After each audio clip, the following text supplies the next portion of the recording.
morning and welcome back to the lecture series on tribal studies in India, interdisciplinary perspectives and approaches. So, today we are going to discuss understanding tribes in India, social organization of tribes. We are going to look at the different social organizations of the tribal groups present in India. So, the tribals are present and spread across India. However, some areas of India have higher concentration of tribal population. The tribal social organization depends on a group's particular cultural ethnic history, geographical location and intermingling of races and cultures.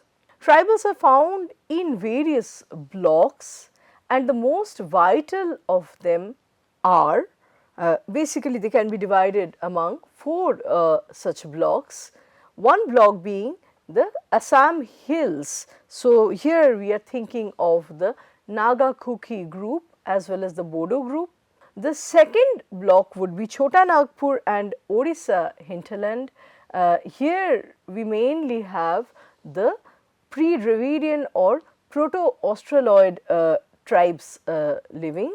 And within this second block in the Odisha hinterland, we also have the Santhal Pargana, where the Santhal, one of the largest tribes, if not the largest tribal group in India, they live in the eastern region of India, mainly comprising the three eastern states, namely Jharkhand, Bengal, West Bengal and Odisha.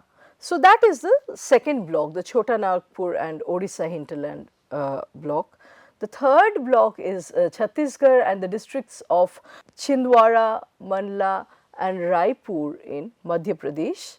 Here we have the Gonds mainly living, and the fourth block comprises the districts of East and West Khandesh, Nasik, Surat, Broch and Panchmahal as well as Thana and Kolaba in Bombay. So, in this fourth block we have mainly the Bhil tribes living. Apart from these four major blocks among which we can divide our tribal habitats in India, there are a few more pockets of tribal populations. For example, the valley of Imphal in Manipur, the Jaunsar Bawar in the Kumaon region as well as the plateau of the Nilgiri. Every tribal society has a number of social units, namely family, clan, fratry, moiety and sub-tribe. So, we are going to take up each of these social units one by one now. What is a moiety? A tribe is sometimes divided into two moieties meaning two halves. As a social unit, moiety is very restricted in its distribution in India. Moieties are sometimes named and at other times there are no such specific labels given to them. Usually the moieties have a definite function and social status in tribal societies, such as one moiety is usually superior to another within a tribe. So, the moieties actually share a hierarchical relationship among them, and moiety refers to two halves, right. When we divide a tribal group into moieties, we are referring to two halves within which the group has been divided. Next, we have the social unit called clan. So, when we refer to a clan, we are talking about members that are related by blood and they trace their descent from a common ancestor or ancestress. So, it could be either a male or a female predecessor and this ancestor or ancestress could be someone fictitious in nature, someone who is whose identity is unverified. So, a mytho-historical kind of a figure could be the beginner or the first member of a given clan. So, even the members of a phratry or moiety regard themselves as related by blood, the bond among clan members is comparatively stronger than the members of any given phratry or moiety. The primary function of a clan is to regulate marriage and sexual relationship. So, apart from that, clans also serve political functions. A clan generally has a name which is either totemic or eponymous. So, a clan is named after a totem or after some person. What happens usually in the case of a totemic name is that a clan has a flora or a fauna after which it is named, and that flora or fauna is particularly considered as sacred to that particular tribal clan. So for example, if peacock is the totem of a particular clan, peacock is worshipped as an ancestor, and seeing a dead peacock is considered as something very inauspicious. The peacock is considered as a demigod, and worshipped. So a totem has a very sacred value within a particular tribal clan. Next we have phratry as a social unit. Several clans together comprise a phratry, right? And this is formed on the basis of a bond of union, such as on the basis of kinship. So, phratries may or may not have any definite names, and they are generally exogamous in nature. So, members within the same phratry do not marry with each other. Next social unit that we are going to discuss is subtribe. So, a tribe is generally divided into multiple subtribes which are usually endogamous in nature, right. So, the subtribes actually marry among themselves. Subtribes generally have a name and are mostly based on locality or a particular occupation.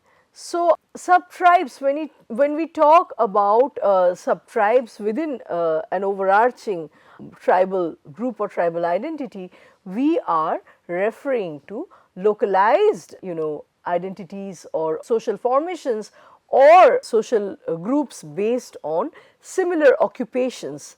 Either the locality becomes the common point or the occupation becomes the common point for the subtribe.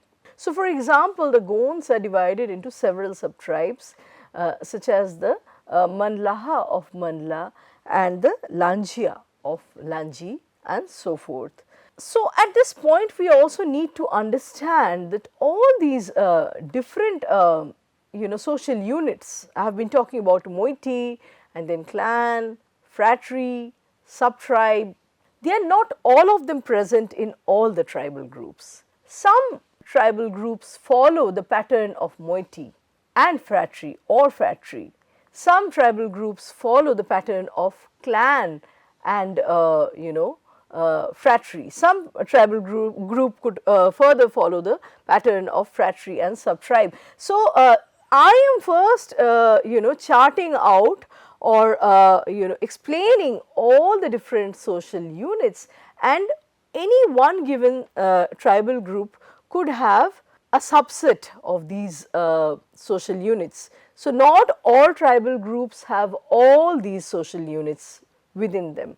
They could have a couple of these social units being existent within their cosmos or within their system, right. So, moving on to our next social unit that is prevalent among the tribals, I will be discussing lineage. Lineage is another social unit, and lineage is something I think that is present also among the non-tribal. So, lineage is a very common term. A clan is mostly split up into a number of lineages or into families where the concept of lineage does not exist, right. Lineage descends through one of the parents, and this is like I said, very common across the globe among tribals and non-tribals alike. So, lineage is traced through one of the parents bloodline, and members of a lineage feel themselves to be far more closely related than they are connected to a clan. So, when we claim or identify our membership to a clan as compared to that membership, the membership claimed through lineage is tighter, that is considered as a closer kinship.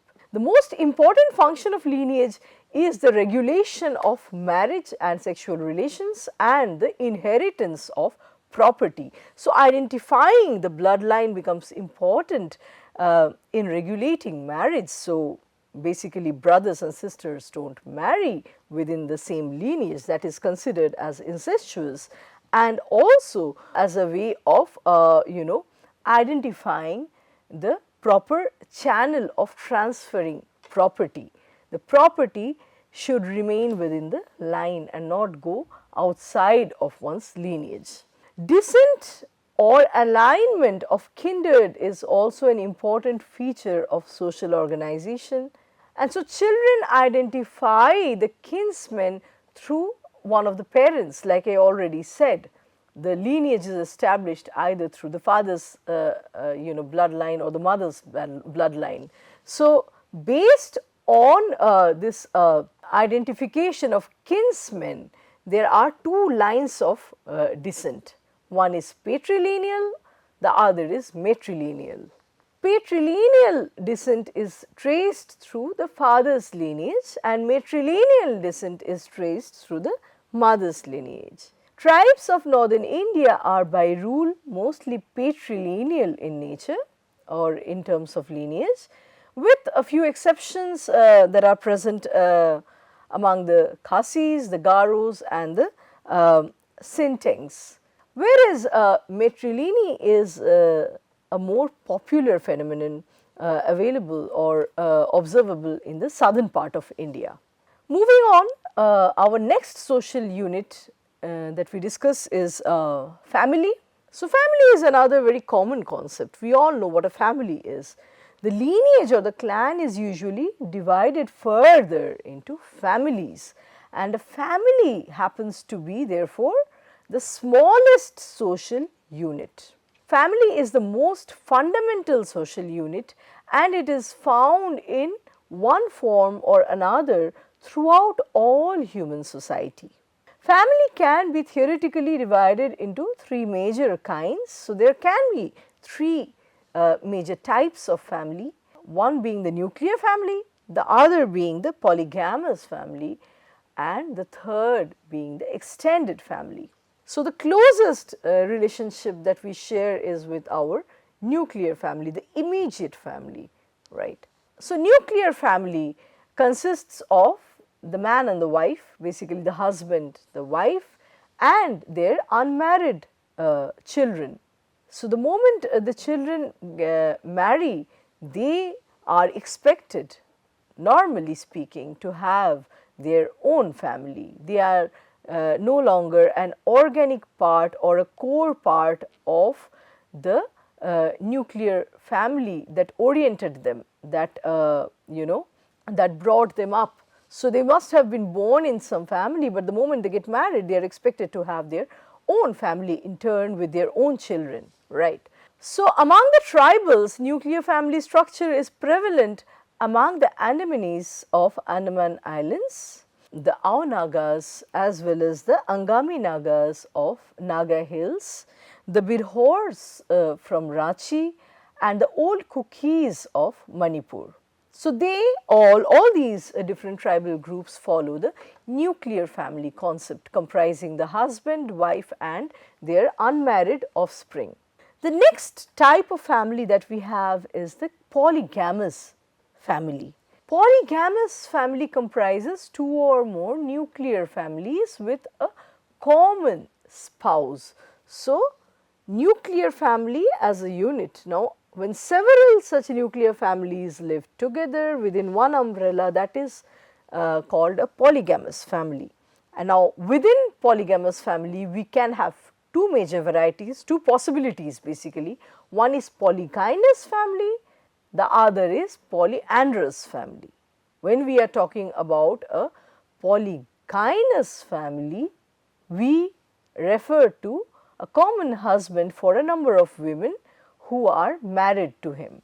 Conversely, polyandrous family comprises one woman who is married to a number of men simultaneously. So, an example of polyandrous family would be the Lepchas and the Khasas, whereas the Semanagas practice polygyny. So, we have all these different kinds of examples available within the larger concept of polygamous family formation. Next, the third type of family within the discussion of family as a social unit is the extended family. What is an extended family? Extended family refers to an aggregation of multiple nuclear families occupying a common residence. So, they cohabit, they live within the same roof, and they have extremely close kinship ties. It includes two or more nuclear families connected by blood relationships, such as between the parent and child or between two siblings. Extended family occurs more frequently than the other two kinds, that is the nuclear and the polygamous family. So, examples of extended family pattern practiced among tribes would be the wild Khariyas from Dalbhum. The wild Khariyas of Dalbhum practice extended family. The Lakhers of Assam also practice extended family as a social unit. In tribal societies, each of the spouse in a marriage comes from a family of orientation. When we talk about family of orientation, we are talking about the family where he or she has been residing along with their blood relatives with support as well as security before getting married. So, basically the family that gives birth and then raises us. So, this is the family of orientation, the natal home, the parental home, that is the family of orientation. So, each of the spouse in tribal societies comes from a family of orientation. After getting married, either of the spouses or both of them have to leave their secure residential cohabitation, the natal home, basically the parental home.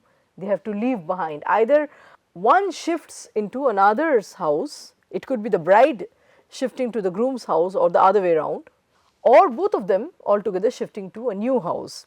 And these change of patterns of living after marriage lead to various alternative kinds of residences. They could be matrilocal, patrilocal, bilocal and neolocal. So, based on the new family formation post marriage, when two members come together, get married and settle, based on their pattern of settlement, new types or new kinds of residence can be formed. Number one is matrilocal residence. This is where the husband moves to live with his wife in her parents' family. It is found in a selective number of tribes in India, such as the Khasis. Patrilocal residence is just the converse. So, the husband brings his wife to live with his parents' family. It is found among the Mundari tribes, the Gondkans, the Bhils, the Naga Kukis and so on. The third possibility is a bilocal residence. So, the husband or the wife can choose to live either near or with the husband's or the wife's family without any compulsion. So, there is not any strict rule pertaining to where the couple has to move now. In some tribes, the rule, there is some mandatory rule that the couple has to live either with the the girl's parents or the boy's parents. In the case of bilocal residents, there is no such compulsion. They could live either near or with the husband's family or near or with the wife's family without any strict mandate being given to them.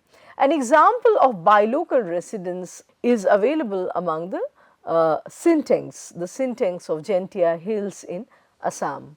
Now, the fourth possibility that we see in terms of residential pattern is neolocal residence. This is a recent development in tribal societies where a newly married couple establishes a new household and lives independently from both the husband's as well as the wife's family of origin.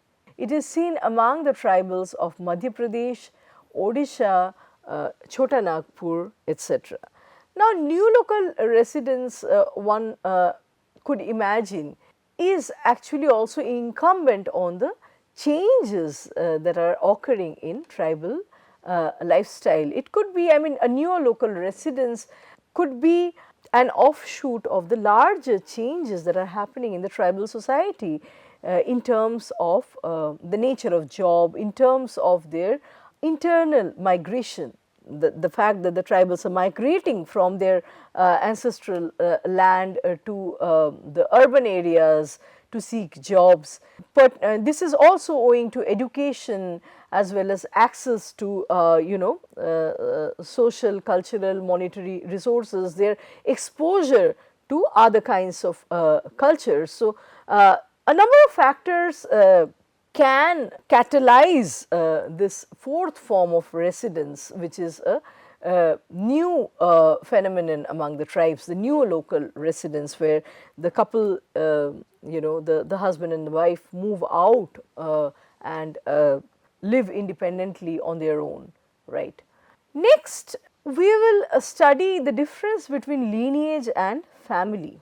Lineage and family are often, two terms that are loosely used as interchangeable terms. They are loosely, they substitute one another, which is not quite correct. So, we need to understand each and how one is different from the other. In the case of lineage, there is no residential cohabitation. The members of a common lineage do not live together in the same house as family members do. So, every member of a lineage is unilaterally related by blood, which is not exactly the same as in the case of a family, because in the family concept, the spouses are also part of the family, but they come from a different family, right. So, when we are talking about lineage, we are talking about bloodline, sharing the same body substance, that is lineage. But family will also take into consideration members that have come from outside and are part of the family system by virtue of tying knots, by virtue of getting married, right. So, even though members of a lineage have certain supervision over the children, the original guardians are coming from the family. So, the immediate guardians, the ones who bear the rearing responsibility is the family members bear the rearing responsibility. Although some distant guardians could also be connected in terms of lineage, right. In terms of sponsoring food or education or upbringing is going to be the guardians from the family who are the custodians and who are the ones consigned with the responsibility of bringing up the children. Next, we see that lineage is not a food group like the family is, and therefore, there is less or relatively less economic cooperation and solidarity among the members from a common lineage. So, they do not eat food together every day, as simple as that. Family is the immediate group that one identifies with. It is a food group, they eat food together, square meals. So, that is the immediate kinship that we have. Lineage is not a food group like the family. The social structure of the Indian tribes can be roughly categorized into 7 different types based on the different types of units that are found in a tribe and the nature of their interrelations. So, now we will see that there are 7 different types of tribes present in India. This is a rough categorization that has been attempted by different tribal studies scholars and critics. Type A tribes, the Andamanese, it is a very specific case of the Andamanese tribal group. In this case, the social structure is usually amorphous, lacking a well defined structuring. The general nature of these tribes is endogamous, right. However, there can be exceptions and marriage outside the tribe is not uncommon. Usually the tribe marries within itself, it does not marry to other tribes. However, there can also be cases of exceptions.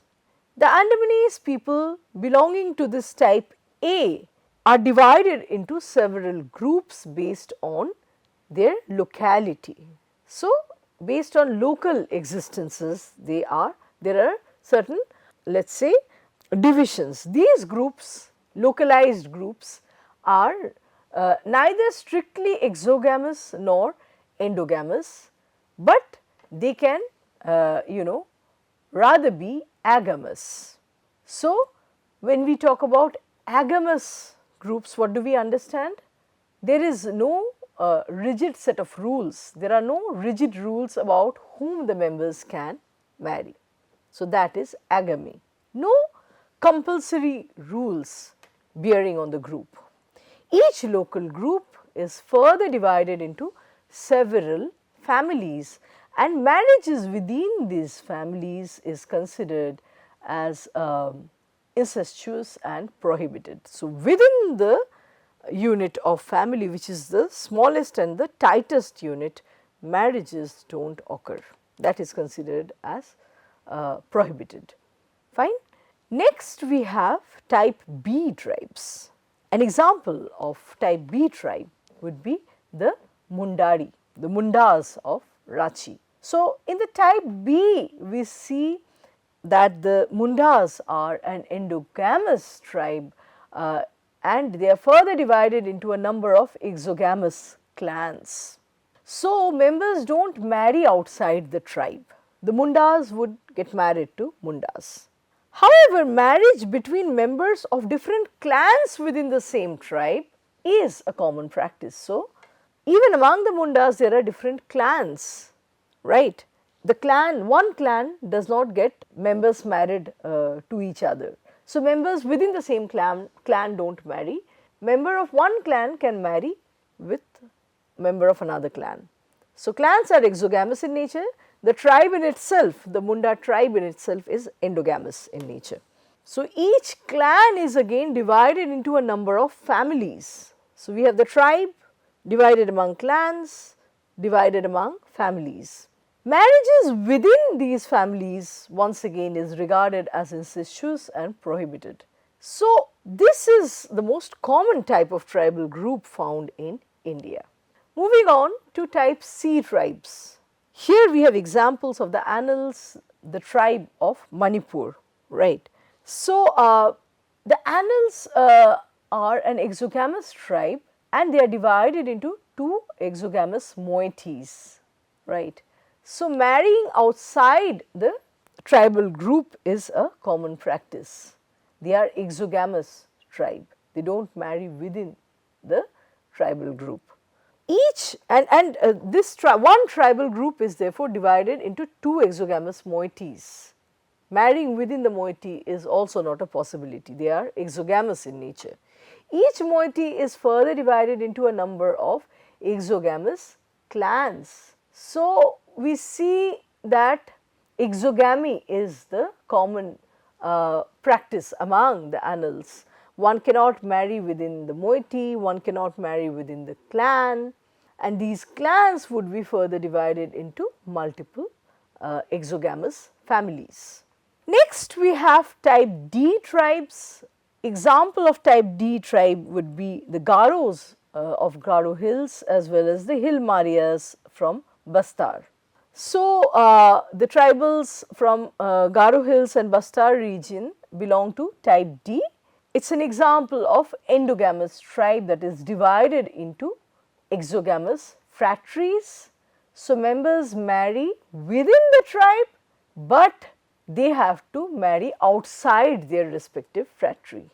The tribe in itself is endogamous in nature, but people from one phratry can marry, in another phratry, not within the same phratry. Each phratry is further divided into a number of exogamous clans. When members of new phratries marry, they further give rise to these new clans. So, every time one member, coming from one phratry gets married to another phratry member, they are giving rise to a new clan. These clans are in turn divided into a number of families. All right. Next, moving on, type E tribes. Example of type E tribe would be the Amols. The Amols, which is a small Kuki tribe from Manipur. So, the Amols belong to type E. This tribal group structure has both moiety and phratry besides clan and family units. So, usually we see that a tribe has either moiety or phratry, but this is a typical case among the Amols where they have both these social units or social structures prevalent within their tribal group. They have both the moiety and the phratry besides clan and family units.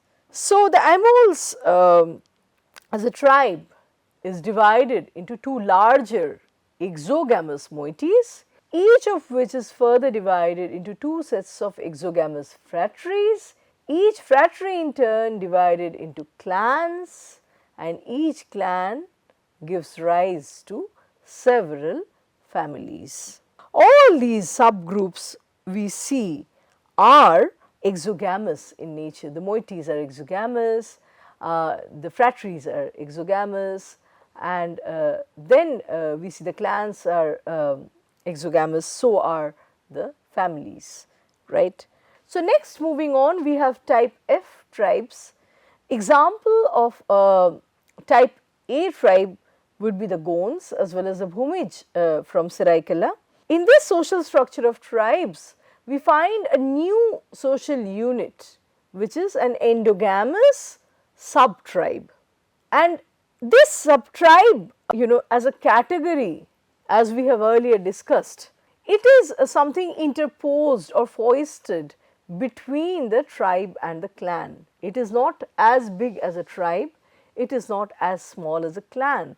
Sub-tribe as a category, one could say, is an intersection. It is interposed as a new category between tribe and clan. So, in this social structure, we see that there is this endogamous sub-tribe as a category. Sub-tribe is therefore a middle stature or a middle feature which is neither a complete tribe nor as small as a clan. Sub-tribes in India are generally based on their locality or traditional occupation. Sub-tribe derives its existence or identity in terms of locality. It is a very localized identity or an occupational identity based on a group's common traditional occupation. So, these sub-tribes are further divided among clans, which is a smaller unit. So, type F tribe, the Gonds, the Bhumids are endogamous in nature, but their further structures are exogamous. So, one cannot marry within one's sub-tribe, clan or family. One has to marry within the tribe because the tribe in itself is endogamous, but then one cannot marry within the further structures. So, like we were saying, the sub-tribes in India are generally based on localized existence or based on their traditional occupation. Either they all belong to a common locality or to a common traditional occupation, right, localized or occupational identities. So, these subtribes are further divided among clans, and we see that the subtribes are endogamous in nature.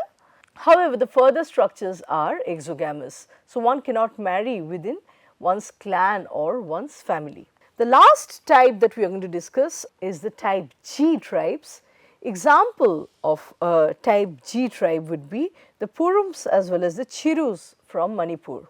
This social structure of tribes is not very common and has restricted distribution. It is unique and specific to the northeastern part of India. So, type G examples would be the Purums and the Chirus from Manipur, like I said. In this type G structure, the tribe is divided into a number of orthogamous clans. When we say orthogamous clans, what is orthogamy? It means that the tribes or the clans have strict marriage rules and customs which largely direct whom one can or cannot marry. Each of these clans in turn is further divided into a number of exogamous subclans.